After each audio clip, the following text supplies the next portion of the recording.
My brothers and sisters, my name is Ibrahim Traoré. I am 35 years old and I lead Burkina Faso. But today I am not speaking to you as a president. I am speaking to you as your African brother, with something no leader has ever dared to say before. For centuries, we have been separated. Our people were scattered across the world, to the Caribbean through slavery, to Europe through colonial displacement, to the Americas through forced migration, to Asia and Australia through economic necessity. But here is what you were never told: you were never forgotten. You were never abandoned. Now it is time to reconnect in a way that will change everything. What I am about to share will shock you, inspire you, and maybe even anger you. But above all, it will reveal possibilities they never wanted you to see. I will speak of secret meetings in the shadows, phone calls that changed everything, and a plan already in motion to reunite our scattered family in ways that will reshape global power. Stay with me. From London to Lagos, Toronto to Johannesburg, São Paulo to Accra, Paris to Kinshasa. Because this conversation will change how you see Africa, how you see your home, and how you see your own power. Let me tell you about a night that changed everything. 2 years ago, at 3 a.m. in Ouagadougou, I could not sleep. The weight of leading a nation fighting terrorism and resisting neo-colonial control pressed on me. I turned on my computer and watched what was happening around the world. Protests in Minneapolis and Manchester, demonstrations in Toronto and Paris, young people of African descent in São Paulo demanding justice, in Birmingham demanding equality, in Amsterdam demanding dignity. As I watched, something struck me like lightning. I saw myself. I saw my soldiers resisting foreign domination. I saw my people refusing to accept poverty as our destiny. The fire in Brooklyn was the same as in Brixton. The determination in Detroit was the same as in Dar es Salaam. The spirit in Rio de Janeiro matched the spirit of the young revolutionaries here in Burkina Faso. That night, I called my grandmother, the 89-year-old keeper of our family's history. I told her what I had seen, and I asked something I had never dared to ask before. When our people were taken across the oceans, scattered to different lands, did we ever stop believing they were still our family? She was silent for a long time. Then she said words that changed my entire understanding of who we are. Ibrahim, for centuries African mothers have looked at the stars, wondering if their scattered children in London, Kingston, Montreal, or São Paulo were looking at the same stars. At every harvest, we set aside food for family who might never return, but who we still claimed as ours. At every celebration, we sang for voices silenced but never forgotten, and we never stopped waiting for you to remember who you are. That is when I realized this separation between Africans on the continent and our diaspora was never natural. It was engineered, maintained, and enforced by those who knew our unity would threaten their power. And that is when I decided to act. 6 months after that conversation with my grandmother, something extraordinary happened. I received a letter that would change not only the course of my presidency, but perhaps the course of history itself. It came from Dr. Amara Williams, a professor of African Studies at the University of Toronto. But this was not an academic letter. It was a deeply personal message from a sister who had found her way back home. Dr. Williams had spent 3 years tracing her genealogy through DNA tests, oral histories, and historical records. Her search led her back to the Mossi Kingdom, right here in Burkina Faso. She even identified the village where her ancestors lived before they were captured, taken to the Caribbean, and later migrated to Canada. She discovered names of great-grandparents she had never known. But the most powerful part of her letter broke my heart. She wrote, "Oh, Mr. President, I know where I come from now. I found my village. I found my people. I found my history, but I don't know how to come home. I don't know how to bridge the gap between who I was before our family was scattered and who I've become after centuries in the diaspora. I don't know if there is still a place for me in the land of my ancestors." I read that letter 17 times. And every time, the same emotion overwhelmed me. Shame. Shame that a brilliant woman, a descendant of our people, felt like a stranger in her own homeland. Shame that we had allowed separation and centuries of division to convince our family members that they were no longer welcome at our table. That night, I did something unprecedented. I picked up the phone and called the University of Toronto. I asked to be connected directly with Dr. Amara Williams. When she answered, I said, "Dr. Williams, this is Ibrahim Traoré, President of Burkina Faso. I received your letter, and I have one thing to tell you. You are not a stranger here. You are a daughter returning home, and we have been waiting for you." The conversation that followed lasted 3 hours. She spoke of her life as a black woman in Canada, the constant struggle to prove her worth, the exhaustion of being the only black face in academic spaces, the hollow victories that required her to distance herself from her community in order to be accepted by others. But then she said something that gave me hope. Discovering her African roots had changed her. For the first time, she felt connected to something greater than Canadian systems of success and failure. She felt tied to a story that began long before colonialism, and one that would continue long after its wounds had healed. That night, I made her a promise. She would not be the last member of our diaspora to feel this way. We would build bridges, not just for her, but for every scattered member of our family who longed to come home. What I'm about to tell you was meant to remain secret, but you deserve to know. After my conversation with Dr. Williams, I quietly began a project I called The Reunion. Not officially, not through government channels, but carefully, strategically. I reached out to Africans across the world, business leaders in London, innovators in Toronto, doctors in Paris, educators in São Paulo, artists in Kingston, activists in Berlin. I wasn't contacting them as a politician. I was reaching out as family, as someone seeking to reconnect what history had broken apart. The first to respond was Marcus Okonkwo, a software engineer from London. He told me later, African presidents don't call random black British professionals. But Marcus wasn't random. His great-grandmother was born in Nigeria before his family migrated to the UK. His success in technology was not separate from African innovation. It was a continuation of it.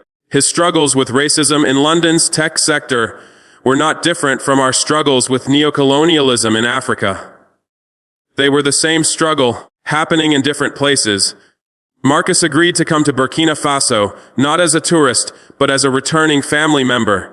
His 2-week visit changed us both. On his first day, I introduced him to our technology team.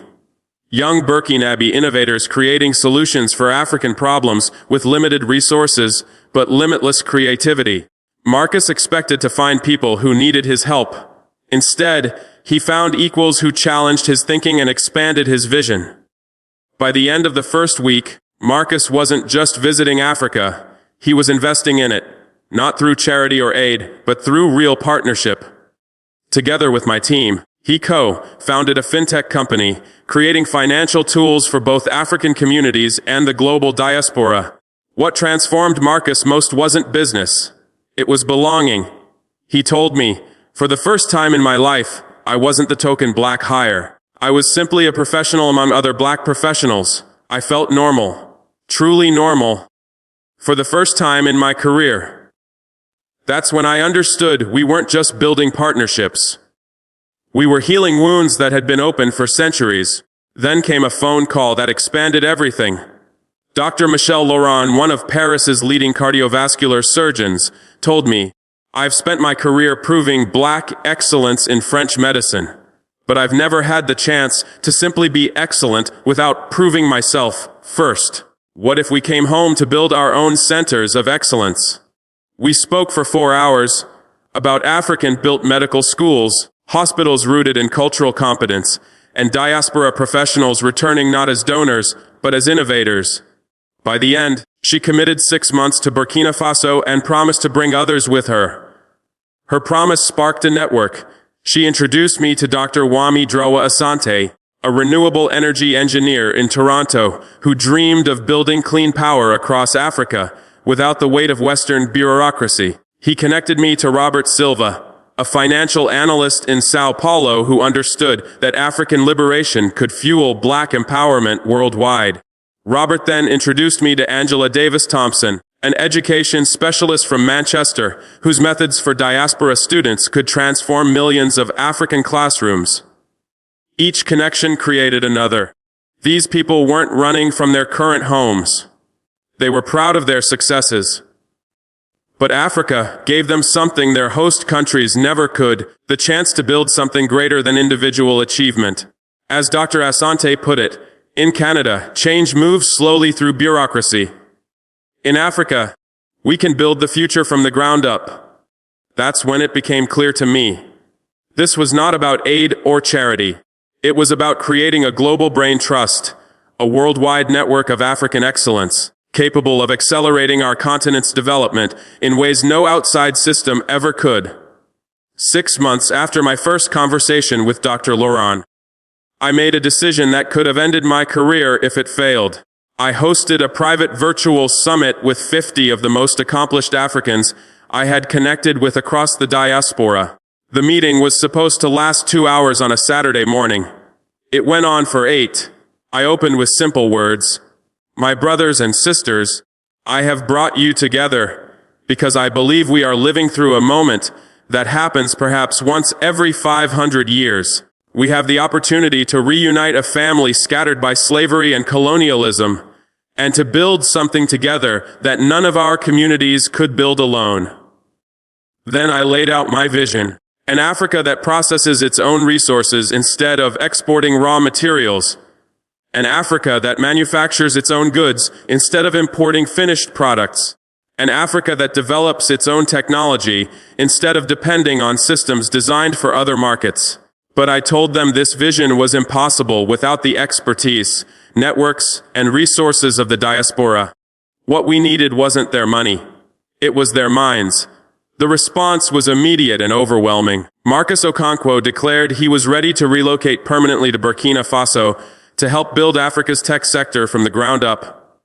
Dr. Laurent committed to establishing a medical school in partnership with 3 African universities, training doctors who understood both modern science and traditional healing. Dr. Asante unveiled a comprehensive plan for renewable energy development across West Africa, powered by diaspora engineering expertise and African resources.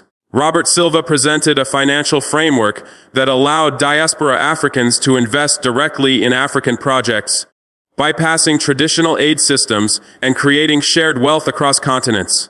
But the most powerful moment came when Angela Davis Thompson stood up and said something that brought tears to my eyes. For my entire career, I've been trying to save black children in Manchester from educational systems that were never designed for their success. Angela's words cut through the room like fire. But what if we stopped trying to fix broken systems and started building new ones? What if we created educational models in Africa that could then be exported back to diaspora communities worldwide? What if we stopped being defensive about our children's potential and started being offensive about their excellence? By the end of that summit, we had commitments worth $75 million, partnerships stretching across 7 African countries, and a network of diaspora professionals ready to relocate, invest, and collaborate in ways that would have seemed impossible just a year earlier. But beyond the money, beyond the projects, we had created something far more powerful, something that hadn't existed for centuries, a direct connection between African leadership and diaspora expertise, one that did not depend on government approval, media coverage, or institutional permission. Of course, not everyone welcomed what we were building. Within weeks, the opposition began to surface. The French ambassador to Burkina Faso requested an urgent meeting about my growing international activities. The World Bank suddenly delayed approval of a development loan that had previously moved smoothly through their system. European news outlets began publishing articles, questioning my radical agenda, and warning about the dangers of inexperienced diaspora involvement in African development. But the resistance wasn't just institutional, it became personal. Dr. Laurent was questioned by her hospital board in Paris about possible conflicts of interest linked to her African commitments. Marcus was pulled aside by his investors in London and asked whether his African projects would distract him from his British business. Angela received an unexpected visit from education officials in Manchester who wanted to discuss her international activities. Robert found that some of his clients in São Paulo were suddenly nervous about his African connections. The message was clear. Our bridge between Africa and its diaspora was becoming too real, too powerful, too threatening to those who profited from our separation. Then came the call that revealed the true scale of what we were up against. At 2 a.m., my phone rang from a number I didn't recognize. On the line was a man with a French accent. He introduced himself as a concerned friend who wanted to offer advice. President Traore, he said, "You're a young leader with a bright future. But you're making choices that could complicate that future. Your activities with diaspora Africans are being watched very carefully by people who have the power to make your presidency very difficult."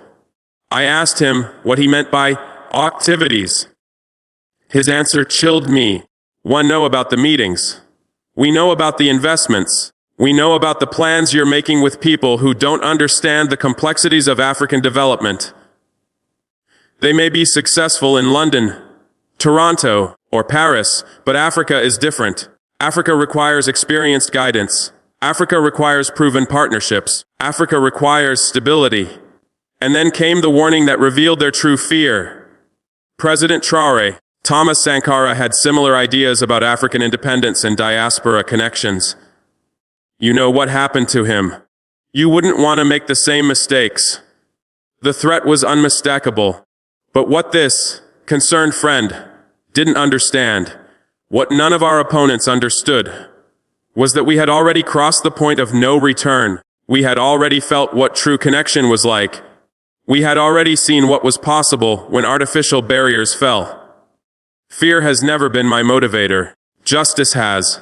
And the justice of reuniting our scattered family is worth any risk. Despite the pressure, the threats, and the institutional resistance, something unstoppable was unfolding. The partnerships we had created were not just surviving. They were thriving. Marcus's fintech company had already grown to 25,000 users across 6 African nations in only 4 months. Dr. Laurent's medical training initiative drew applications from more than 500 diaspora healthcare professionals eager to bring their expertise to the continent. Dr. Asante's renewable energy projects were lighting up rural villages that had never known reliable power. But beyond the success stories, something deeper was happening. Diaspora Africans were arriving not as tourists, not as outsiders, but as family returning home. And continental Africans weren't seeing them as foreign experts. They welcomed them as brothers and sisters who had simply been away too long. I'll never forget a conversation with Kesha Robinson, a 32-year-old marketing executive from Toronto. She had spent just 5 days in Burkina Faso exploring business opportunities. On her last evening, she asked to see me privately. "President Traore," she said, "I need to tell you something that might sound strange. Back in Canada, I've lived what most people would call success, a good job, a nice home, financial security. But in these 5 days here, I've felt something I've never felt before in my life." I asked her what she meant. Her reply captured everything we had been working toward. For the first time in my life, I felt normal. My success didn't surprise anyone. My presence wasn't questioned. I belonged in rooms of power without having to prove I deserved to be there. For the first time, I felt at home. That's when I realized this movement wasn't just about economics or politics. It was about healing. It was about wholeness. It was about granting people the freedom to be excellent without having to constantly justify why their excellence existed. Word spread quickly. Other African leaders began reaching out, eager to replicate these connections with their own diaspora communities. Caribbean nations asked whether our model could be expanded to their people. Even some European officials began shifting their tone, from resistance to cautious support, realizing that these family ties could not be stopped. But the most profound momentum came from within the diaspora itself. Messages poured in from black professional associations in Britain, Afro-Brazilian cultural centers, African-Canadian business networks, and Caribbean universities. They weren't looking for symbolic partnerships. They wanted structured collaboration, systems that could uplift entire communities across continents. That's when I understood what began as a single bridge between Burkina Faso and the diaspora had grown into a movement capable of permanently reshaping Africa's relationship with its scattered family. When I imagine the future we are building together, I see something extraordinary. Diaspora students studying in Lagos, Accra, and Nairobi, not as foreigners, but as Africans reclaiming their educational heritage. Continental students learning in London, Toronto, and São Paulo, not as international students, but as family reconnecting with global achievements. Diaspora professionals engaging Africa not as a charity case, but as a market, a community, a home to invest in. Continental professionals seeing diaspora networks not as outsiders, but as family resources accelerating development. Retirees from the diaspora choosing to spend their golden years in Ghana, Kenya, or Burkina Faso, not as expatriates, but as elders finally returning home, bringing wisdom back to the community that gave them life. This is more than a vision of development. It is a vision of restoration, a vision of wholeness, a vision of a scattered family finally finding its way back to one another. I see diaspora entrepreneurs building companies that serve both African markets and diaspora communities worldwide, creating economic bridges that strengthen every branch of our global family. But above all, I see young people across continents growing up with a truth that can no longer be denied. Oceans scattered us, but they never separated us. Colonialism disrupted us, slavery scarred us, but neither destroyed us. We are one people who have endured everything the world threw at us, and now we are ready to build everything the world told us was impossible. Let me share something deeply personal. When I became president of Burkina Faso, I thought my mission was to free my country from neocolonial control, to fight terrorism, to rebuild the economy, to defend our sovereignty. And those goals remain important. But I now see they are only part of a larger mission, one that history has placed on my shoulders. My true mission is to heal a centuries-old wound, to prove that families torn apart by oceans and continents can still find each other again, to show that scattered people, united with purpose, are unstoppable. Every conversation with diaspora Africans teaches me resilience, creativity, and dignity in the face of impossible odds. Every partnership proves new possibilities for African excellence when it is free from colonial limits. But above all, reconnecting with our global family has reminded me of this truth. We are not small, poor nations struggling to survive. We are part of a global African community with skills, wealth, networks, and power that, when combined, can reshape the course of human history. My brothers and sisters across the world, we have already proven that Africa and its diaspora are not just connected, but powerful together. In only 2 years, we have shown that the future once called impossible has already begun. But inevitability still demands courage. The door between Africa and its global family now stands wide open. The question is simple: will you walk through it? You have already proven you can succeed in systems never built for you. The question now is, what will you build for us? For ourselves, for our children. I offer you more than inclusion. I offer you foundation, the chance to design systems of excellence, created by us for us, not to abandon the homes you've built abroad, but to embrace Africa as the other half of your story, to be the bridge, the connector, the co-creator. And here is my promise: Africa will not see you as outsiders or saviors, but as family. Your experience will be valued, your skills honored, your identity embraced fully, both diaspora and continental. And you will never walk this path alone. You were scattered but never forgotten, separated but never abandoned. And now, after centuries, you have the chance to return, not to a museum of the past, but to a workshop of the future. The reunion has already begun. The only question left is this: will you take your seat at the table? Because the greatest family reunion in human history is happening, and it cannot be complete without you. To every African across the globe hearing these words, the doors of home are open. The table is set. The seat with your name is waiting.